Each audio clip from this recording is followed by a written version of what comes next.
Ladies and gentlemen, welcome back to the number one sports podcast on the entire planet. I'm your host, Drake Tharp, and yes, we are back in the studio after a 2-week podcast hiatus. I dropped a mock draft video last week for the NBA draft, and I figured that would cover most of the news going around. It's right before NBA free agency. There's a few good college recruiting signings going on right now. Deshaun Watson allegations going through the play. Not a ton of news right now. It's kind of hit that dead zone to where it's like there's, just upcoming seasons to talk about. But we have a load of content here today, a lot of drama in the NBA world, and we're going to jump right into it. First thing on the agenda, Kevin Durant and Kyrie Irving. Yes, the dynamic duo in Brooklyn.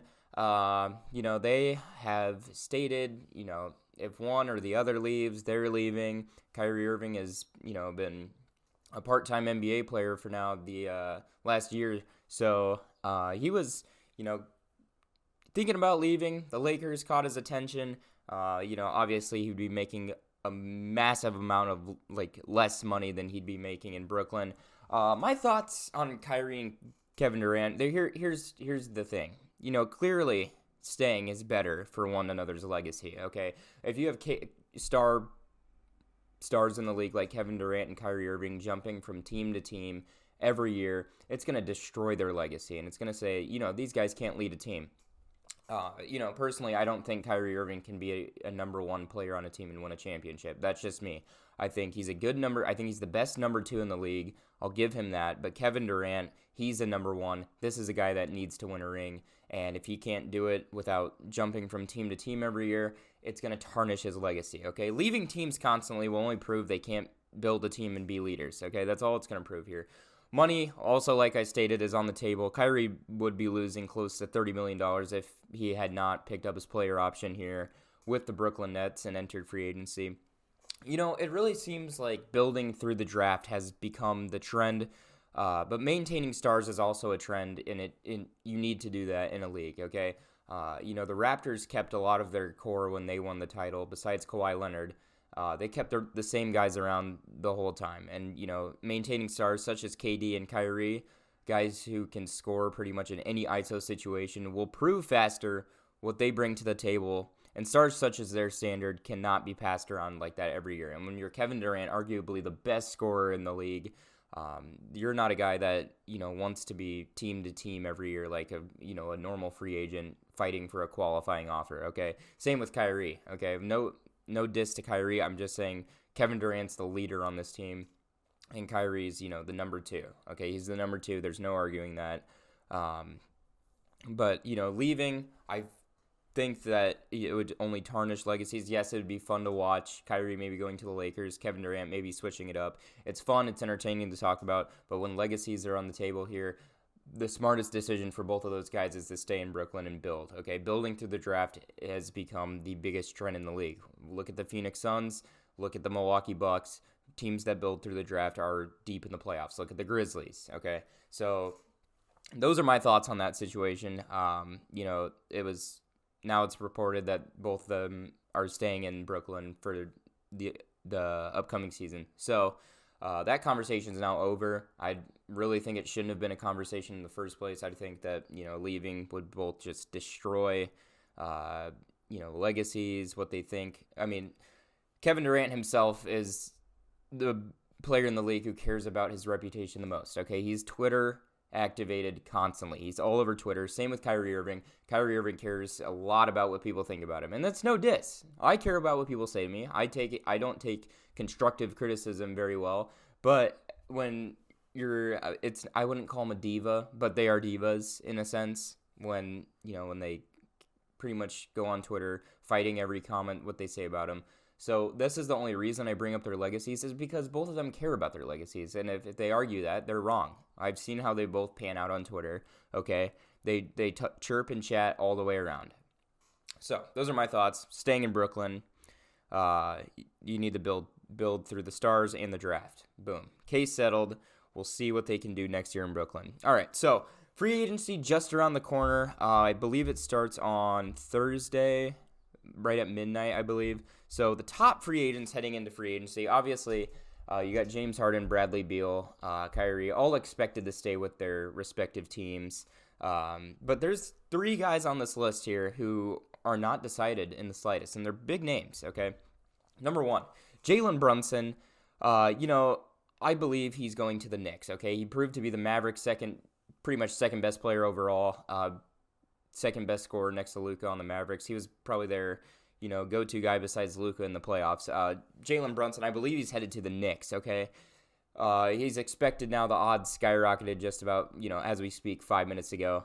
He's looking at this 2-guard combo with Emmanuel Quickley and him set up with a good young core in New York with the last piece being Brunson. I think it pans out great for both sides. They're ready to offer him, huge amounts of money, close to $100 million probably. A 2-guard combo with him and Emmanuel Quickley could be deadly in the next few years, especially if they develop with one another. Julius Randle, too, that whole young core in New York, R.J. Barrett, those guys are, they're rising stars. And if they add Brunson to the mix, they could have, a great backcourt, and they're working on their front court. It's still rebuilding. The Knicks also played it very well in the NBA draft. I'll get into that a little later. So I think the Knicks, what they're doing right now is genius, and I think Jalen Brunson, adding that to the mix, will help them out a lot. Next on the list, DeAndre Ayton. There's been rumors, Pistons, all over him, but they just drafted a center in the draft. We'll get into that later as well. I believe Ayton's re-signing with the Suns here. Ayton's success is largely in part due to, the Phoenix offensive scheme and Monty Williams, I believe, and coaching. The top favorite, the Pistons, have drafted Jalen Durant as their franchise center, and I think they'd have zero interest in him now, okay? Phoenix is Ayton's best choice here. He puts up great numbers there. He works great with Chris Paul. Devin Booker being the number 1 scoring option. Ayton's a great cleanup guy. He keeps his field goal percentage high. And, maybe later on in the future, when he's around 25, 26, in that age range, then maybe you could explore being a number 1 guy elsewhere. But right now, I believe Phoenix is the option. Okay, he just got drafted in 2018. It's already been 4 years. Yes, crazy. But Ayton's got, a whole decade and a half up in front of him. So I think re-signing here with Phoenix, maybe on a 3 or 4 year deal here, would be his best option. Phoenix, obviously, one of the best teams in the NBA. Regular season-wise, they're great. We haven't seen anything come out of the playoffs, though, like a championship. But they made the finals 2 years ago. Ayton was a huge success in that. And in the playoffs, they had their issues. But I think Ayton staying with the Suns, best option here. Miles Bridges, last one here.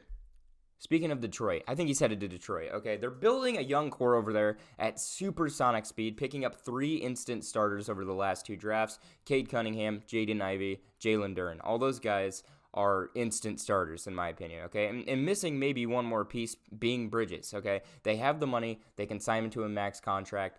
They have, good weapons coming off the bench, too. Good starters like Sadiq Bey. Isaiah Stewart, the guys like that. Miles Bridges could be a huge piece in that, and they have the money for him. They have a ton of money. I think it's ultimate. Yeah, I think he's headed to Detroit with ease. Okay, this one's easy for me. Hornets picked up another forward in the draft, believing that Miles Bridges is leaving. So there's that. Those are my 3 top free agents heading in the free agency and where they're headed. Okay, guys like Bradley Beal, Zach LaVine. I think they're all sticking with their teams right now. But these guys are the question marks heading in the free agency, and those where I think they're going. Okay, so let's flip to the gridiron here. It's not even NFL I'm talking about. It's not barely even college. We're talking about Arch Manning. Okay, the highest rated recruit ever, the nephew of Eli and Peyton Manning. What does going to Texas mean for him? Well, I'll tell you. It's pretty simple, actually. He wants to have his own legacy. Okay, with his last name being Manning, I think. I'd want to get away from anything, connecting me with my uncles who were very good quarterbacks in the NFL, okay? With the last name Manning, it's argued that would he be the number 1 recruit? It's hard to say. But there's been, reports of how good this guy is. He's 6'4", 220.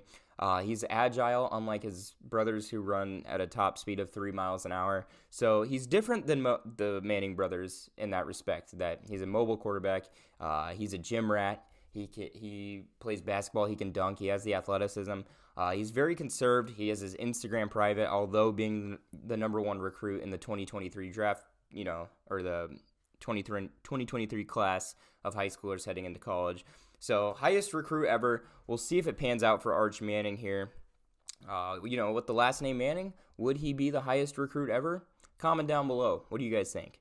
With the talent that he has, reports are saying even without the last name Manning that he'd be the number one recruit in the class. But highest recruit ever, we'll see.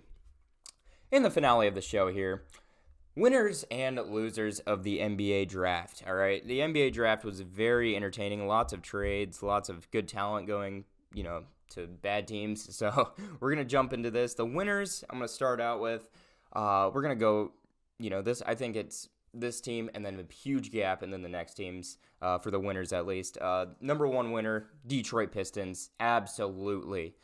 They turned Jeremy Grant into a 2025 first-round pick, and then they proceeded to turn that into Jaden Ivey and Jalen Durant without losing any future picks. So Detroit getting younger and younger every day, drafting very obviously talented guys. I'm very high on Jalen Durant. He reminds me actually a lot of DeAndre Ayton.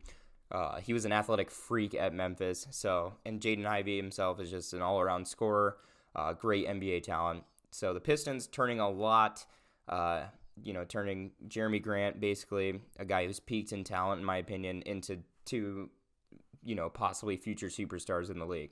So Pistons, they're my number one winner. My number two winner is an arguable one. Okay, a lot of analysts have said this is a loss for their draft, but I personally think they played it out geniusly. The New York Knicks. Okay, while the Knicks picked absolutely no one in this draft besides Trevor Keels, who is also very good at Duke. I'm surprised he sticked around in the second round of it. Via trades, they obtained 4 future first-round picks. I don't think people understand how much capital that is. When you trade 4 first-round picks for a player, they're going to be a superstar. So the Knicks are building up picks here. That's quite a haul without giving up absolutely anybody besides, the guy they picked at the 11th spot, the French guy. So Knicks here played it geniusly. They turned 1 pick basically into 4 first-round picks. I don't think picking anybody here is detrimental to their development while they have all the young players that they have, and probably going to acquire Jalen Brunson as well. So when I look at the Knicks here, I see them, building up, maybe possibly trading for Donovan Mitchell with those picks, or, just building through the future, kind of like the Thunder doing, acquiring close to 30 picks in the next, 5 years. So speaking of the Thunder, that's my last winner of the draft, okay? The Thunder drafted 4 players in the first round. For the Thunder, one of them ought to be a star. Maybe Chet Holmgren, maybe one of the other 3 guys, Jang. They drafted 2 guys named Jalen Williams. Maybe one of the Jalens turn out to be a superstar. They drafted carefully and put pieces in the perfect spots for, stars like Josh Giddey and Shai Gilgeous-Alexander. So they didn't draft, guards in any respect. They drafted, kind of point forward style players, guys who are taller, like 6'10" range, but can still move very agile. It's becoming a trend to see those 6'10", 7-foot guards. And Chet Holmgren, who in my opinion, Chet Holmgren's going to be a defensive superstar in this league, okay? Offensive is questionable, but with his length and his, agility at 7'3", he's going to be probably the best shot blocker in the league come 3 years or 4 years time, okay? I'm just going to put that out right here. Come back to this video in 3 years when I'm married, maybe. Yeah, those are my winners for the draft. I got 3 losers here. Let's get negative. Sacramento Kings, okay? Keegan Murray. Keegan Murray is not a bad pick. The guy from Iowa, probably the best player in college basketball stats-wise last year. Not a bad pick at all. But with Jaden Ivey sitting there at number 4, I know for a damn fact that teams were knocking on their door. Teams were knocking on the door for probably looking to trade a haul to the Sacramento Kings, okay? And the Pistons luckily got him at number 5. So numerous teams had to be knocking on the Kings' door, and they could have gotten a haul for that 4th pick, okay? And they probably could have picked up Keegan Murray as well, depending on where they traded with. So I think they could have turned, the 4th pick, instead of just Keegan Murray, maybe a couple more first-round picks and Keegan Murray. Depends on who was knocking on the door. But you can't tell me they weren't. Jaden Ivey is a future NBA star, and I know teams had to be at the Kings, doorstep looking for a trade. Number 2, Magic, the number 1 overall selection. They picked Paolo Banchero. Personally, I do not agree with him at number 1, okay? No diss to Paolo. I think he's a great player, but he's shown great scoring ability, but the ceiling for Holmgren and Jabari Smith is absolutely sky high. I think they have a higher ceiling than Paolo Banchero. Holmgren also would have had a great connection with former teammate Jalen Suggs at Gonzaga, okay? Paolo, about 6'7", small forward, great scorer. When I see Jabari Smith, 6'10", power forward, shoot from anywhere, can score from anywhere. Chet Holmgren, 7'3", same deal, can score from anywhere. Maybe a little slower, but number 1 pick-wise, I've seen better than Banchero. I'm not going to lie. And my last loser of the draft, my very own Chicago Bulls, okay? I'm going to say it. My Bulls took a safety pick here. They took Dalen Terry in case Levine left, okay? While Terry is a good player, the Chicago Bulls need front court help defensively and on the boards. Vucevic cannot grab a rebound or play defense, in the playoffs, okay? The Bulls are a playoffs team. They're not light at all, but we needed, a front court guy. And I feel like with Dalen Terry, he's a facilitator. If you watch his highlights at Arizona, he's a facilitating defensive guard. What do the Bulls have? Lonzo Ball, one of the best in the business at that. So I don't think it was a wasted pick. I think Dalen Terry's going to be pretty decent for the Bulls, but they're still going to struggle in the front court with just Vucevic and Patrick Williams. Patrick Williams isn't overall a front court player either. So just sticking Vucevic down there, I don't think it's going to be a fun time under the rim for the Bulls next season. Those are my winners and losers from the NBA draft, and that is the finale. Thank you, everybody, for tuning back into Drake's Corner. I got a new channel graphic. Go check out the new banner if you click on my channel. And also got a new channel URL, Drake's Corner TV, trademarked by yours truly. Anywho, that'll do it for this episode. Thank you, everybody, for watching. Are we almost at episode 40? I'll have to see. Anywho, I'll see you guys next time. Have a good rest of your night. Peace.